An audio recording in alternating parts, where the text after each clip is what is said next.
భారత్ అలాగే జింబాబ్వే జట్ల మధ్య జరిగిన మ్యాచ్ మన భారత జట్టు అద్భుతమైన గెలుపును సాధించింది.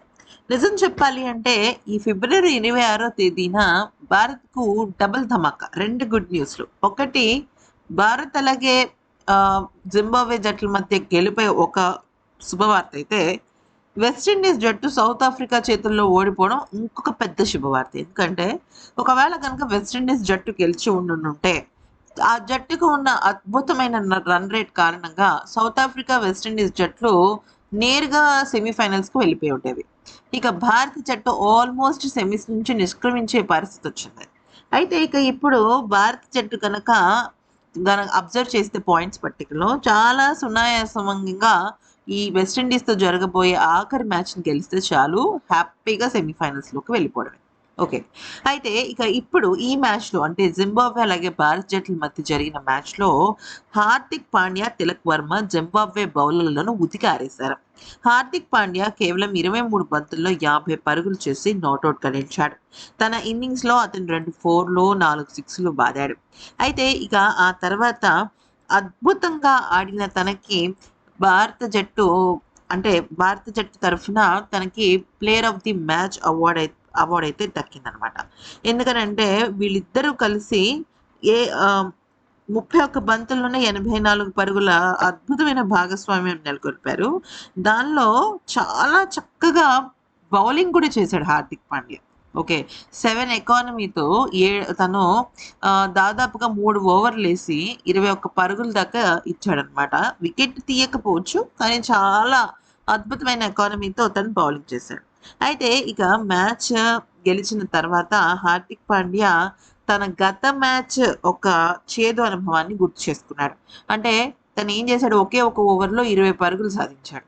అలాంటిది ఇప్పుడు తను 3 ఓవర్‌లలో కూడా 21 పరుగులే ఇవ్వడమే కాకుండా తను ఏకంగా అద్భుతమైన ఇన్నింగ్స్ ఆడాడనమాట. ఆ ఇన్నింగ్స్ ఎలా అంటే 23 బంతుల్లో 50 పరుగులు. అదేమి చిన్న విషయం అయితే ఏం కాదు. సో, ఈ రకంగా చెప్పుకుంటూ వచ్చాడు. ఇంతకీ అసలు తనేమన్నాడంటే, చాలా సంతోషంగా ఉంది. అవును, 23 బంతుల్లో 50 అని చెప్పడం కొంచెం వింతగానే అనిపిస్తుంది. మేమున్న పొజిషన్‌లో అటువంటి స్కోర్ నిజంగా ఒక రకంగా రిస్క్ అనే చెప్పుకోవాలి. కానీ మా పరిస్థితి ప్రకారం నేను కూడా కొంచెం రీఅసెస్ చేయాల్సి వచ్చింది. అంటే ఏంటంటే, ముందు నేను బలంగా హార్డ్ హిట్ చేయడానికి ట్రై చేస్తున్నాను అనిపించింది. కానీ గేమ్‌లోనే గ్రహించాను, బంతిని సరిగ్గా టైమ్ చేసి కూడా సిక్సర్లు కొట్టగలను అని. అందుకే నాకు ఈ మ్యాచ్ రిథమ్‌ని కంటిన్యూ చేయడానికి బాగా సహాయపడింది. ఎందుకంటే ముందు కొన్ని మ్యాచ్‌ల్లో నేను చేయాలనుకున్నది చేయలేకపోయాను. గత మ్యాచ్‌లో ఆఖరి ఓవర్‌లో నేను ఇచ్చిన 20 పరుగులు ఒక రకంగా మా జట్టు పతనాన్ని శాసించింది. దానికి నేను నిజంగా ఇప్పుడు ఒక రకంగా చెప్పాలంటే కాంపెన్సేట్ చేసుకోవాలి. అందుకే ఇప్పుడు నిజంగా నేను సంతృప్తికరంగా ఆడాను. South Africa versus west Indies match గురించి కూడా అడిగారు కదా మీరు. అంటే యాక్చువల్లీ ఇంటర్వ్యూ చేసే వాళ్ళు కూడా అడిగారనమాట. మీరిక్కడ గెలిచారు కరెక్టే.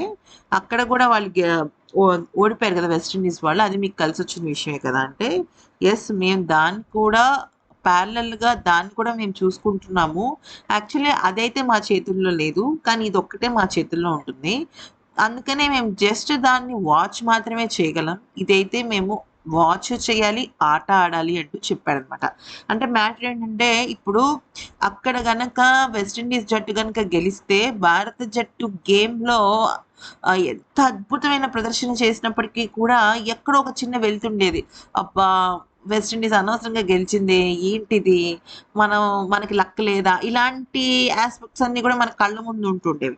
ఇప్పుడు ఏమైంది? భారత్ చక్కగా మంచి క్రికెట్ ఆడడమే మిగిలిందనమాట. ఇక ఈ సమీకరణాలు, గాడిద గుడ్డు ఇలాంటివి ఏమీ ఉండవు. చక్కగా స్ట్రెయిట్‌గా ఆడటము, ఆ ఆటని ఎంత బాగా అందించామో అభిమానులకని చూసుకోవటము అంతవరకే ఉంటుందనమాట. సో, ఇక అదే విషయాన్ని హార్దిక్ కూడా చెప్పాడు. మన స్కిల్స్ పైన భరోసా ఉంచటమే, ప్రెషర్‌ని ఎదుర్కొని బెస్ట్ ఫుట్ వర్క్ చేయిస్తూ బ్యాటింగ్, అలాగే బౌలింగ్‌లో కూడా మంచిగా స్ట్రాటజీస్‌ని యూజ్ చేసి ఆడటం కోసమే మేము ప్రయత్నిస్తున్నామని, ఇంతకు మించి ఏమీ లేదని. కానీ మ్యాచ్ అయిపోయిన తర్వాత కూడా మా గేమ్ మీద మాకు ఫోకస్ అనేది ఉండాలని, ఇది మన మ్యాచ్, దీని మీదే కాన్సంట్రేట్ చేయాలని నా బౌలింగ్ గురించి అడిగారు కదా, నా బౌలింగ్ అనేది నాకు చాలా హ్యాపీగా అనిపిస్తుంది. న్యూ బాల్తో బౌలింగ్ చేయడం నాకు చాలా ఇష్టం.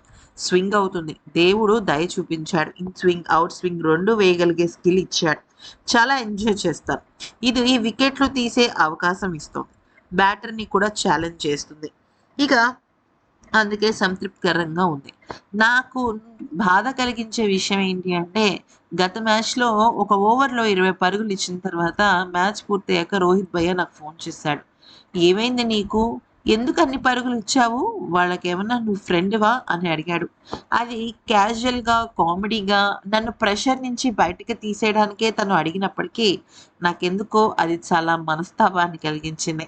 నేను చేసిన తప్పుని నాకు ఒక్కసారిగా గుర్తు చేసినట్టు అనిపించింది. ఇప్పుడు మళ్ళీ వెళ్ళి నేను బౌలింగే చేస్తా. ఎందుకనంటే నిజానికి నాకు బౌలింగ్ అంటే చాలా ఇష్టం. ప్రాక్టీస్ సెషన్స్‌లో నేను ఎక్కువ బౌలింగ్ మీదే కాన్సంట్రేట్ చేస్తాను. ఇది నాకు చాలా కలిసి వచ్చే విషయం అంటూ చెప్పుకొచ్చాడు. అయితే నిజానికి హార్దిక్ పాండ్యా అలాగే చివర్లో ఫస్ట్ స్టార్టింగ్ వచ్చేసరికి అభిషేక్, సంజు ఇరగదీశారు. మిడిల్ ఓవర్స్‌లో ఇషాన్, సూర్య అదరగొట్టారు. ఆఖరి ఓవర్‌లో తిలక్, హార్దిక్ పాండ్యా అబ్బా! దుమ్ము దులిపేశారు. ఈ సౌత్ ఆఫ్రికాతో ఏ భాగస్వామ్యం అయితే మిస్ అయింది బ్యాటింగ్‌లో అని మనం అనుకున్నామో, ఆ భాగస్వామ్యాన్ని ఈసారి ఏకంగా 3 పిక్చర్‌లో చూపించారు. అంటే 3 దఫాలుగా చూపించారనమాట. అయితే ఇక విషయంలోకొచ్చినట్టయితే హార్దిక్ పాండ్యాకి తోడు తిలక్ వర్మకు కూడా, తిలక్ వర్మకి తిక్కరేగితే ఎలా ఉంటుంది అనేది ఇక్కడ అర్థమవుతుందనమాట. 16 బంతుల్లో మొత్తం విధ్వంసం చేసి చూపించేశాడు. పాపం జింబాబ్వే బౌలర్లు ఒక పక్కన అభిషేక్‌ని, సంజుని, తిలక్‌ని, హార్దిక్‌ని, ఇషాన్‌ని, సూర్యాని ఇంతమందిని ఎదుర్కోలేక వాళ్ళు పడిన ఆపసోపాలు నిజంగా దారుణమనే చెప్పుకోవాలి. ఎందుకనంటే తెలుగు ప్లేయర్ తిలక్ వర్మ తన బ్యాటింగ్‌తో స్టేడియంలో సిక్సర్ల మోత మోగిచ్చేశాడు.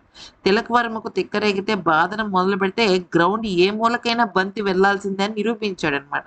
అయితే ఇక 5వ నెంబర్ బ్యాటర్‌గా బరిలోకి దిగిన తిలక్ వర్మ క్రీజ్‌లోకి వచ్చిన క్షణం నుంచి దూకుడుగా ఆడుతూ వచ్చాడు.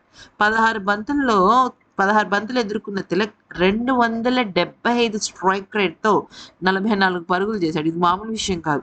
ఇందులో 4 భారీ సిక్సర్లున్నాయి. ముఖ్యంగా రిచర్డ్ ఎంగర్వా వేసిన 19వ ఓవర్‌లో తిలక్ 2 సిక్స్‌లు బాది జింబాబ్వే ఆశలపైన నీళ్లు జల్లాడు. అసలది నా భూతో నా భవిష్యత్ లాంటి సిక్స్‌లనమాట. ఆ సిక్స్‌లు ఎవరు కొట్టలేరు కూడా. అలాగా ఈరోజు మ్యాచ్‌లో చూసినట్టయితే, మన భారత ఆటగాళ్ళు గత కొన్ని రోజులుగా అభిషేక్ కానీ, సంజు కానీ, లేదంటే మిగతా ఆటగాళ్ళు కూడా కొంచెం 20 పరుగులు, 25 పరుగుల దగ్గర అలా తలపడుతున్నారు కదా! అవన్నీ కూడా పోయి స్వేచ్ఛగా బ్యాటింగ్ చేశారనమాట.